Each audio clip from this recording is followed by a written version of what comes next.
ಕಾಕನಕೋಟೆ ಚಿತ್ರದ ವಿಶೇಷತೆಯೊಂದಿಗೆ ಈ ಸಂಚಿಕೆಯನ್ನು ಪ್ರಾರಂಭಿಸುತ್ತೇವೆ. ಪ್ರೀತಿಯ ವೀಕ್ಷಕರಿಗೆ ಅನನ್ಯ ಚಿತ್ರಗಳ ಮಾಹಿತಿಗೆ ನಿಮ್ಮೆಲ್ಲರಿಗೂ ಸ್ವಾಗತ. ಕಾಕನಕೋಟೆ ಚಿತ್ರವು 1977ರಲ್ಲಿ ಬಿಡುಗಡೆಯಾದಂತಹ ಚಿತ್ರ. ಈ ಚಿತ್ರದ ನಿರ್ದೇಶಕರು ಸಿ.ಆರ್. ಸಿಂಹ.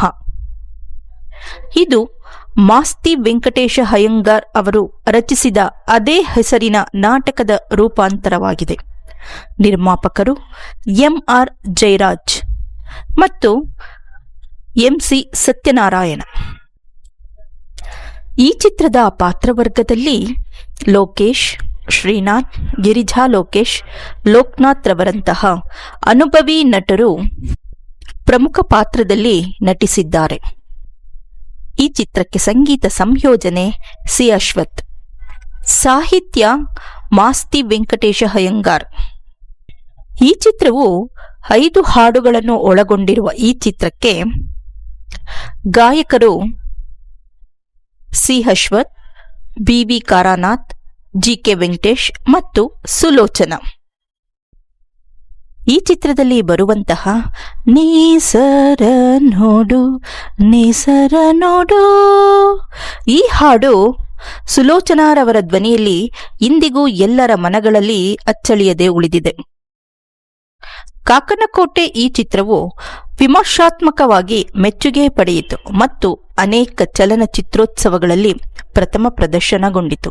ಇದು ಕರ್ನಾಟಕ ರಾಜ್ಯ ಚಲನಚಿತ್ರ ಪ್ರಶಸ್ತಿಗಳಲ್ಲಿ 3ನೇ ಅತ್ಯುತ್ತಮ ಚಲನಚಿತ್ರ ಪ್ರಶಸ್ತಿಯನ್ನು ಗೆದ್ದುಕೊಂಡಿತು.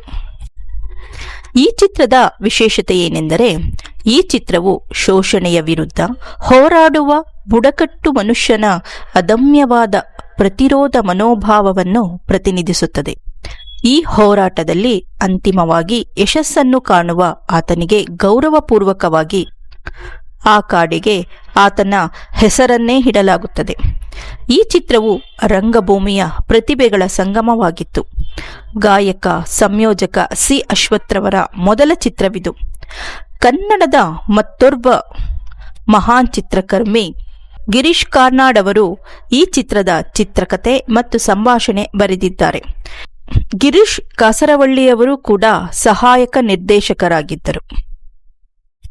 ಪ್ರೀತಿಯ ವೀಕ್ಷಕರೇ, ಈ ಚಿತ್ರದ ಮಾಹಿತಿ ನಿಮಗೆ ಇಷ್ಟವಾಗಿದೆ ಎಂದು ಭಾವಿಸುತ್ತಾ ಈ ಸಂಚಿಕೆಯನ್ನು ಮುಗಿಸುತ್ತೇವೆ. ಮುಂದಿನ ಸಂಚಿಕೆಯಲ್ಲಿ ಮತ್ತೊಬ್ಬ ಸಾಧಕರ ಹಾಗೂ ಚಿತ್ರದ ಮಾಹಿತಿಯೊಂದಿಗೆ ಮತ್ತೆ ಸಿಗೋಣ. ಈ ಸಂಚಿಕೆಯನ್ನು ವೀಕ್ಷಿಸಿದ ಎಲ್ಲ ಚಿತ್ರ ಪ್ರೇಮಿಗಳಿಗೂ ಅನಂತ ಧನ್ಯವಾದಗಳು. ಈ ಮಾಹಿತಿ ನಿಮಗೆ ಇಷ್ಟವಾದಲ್ಲಿ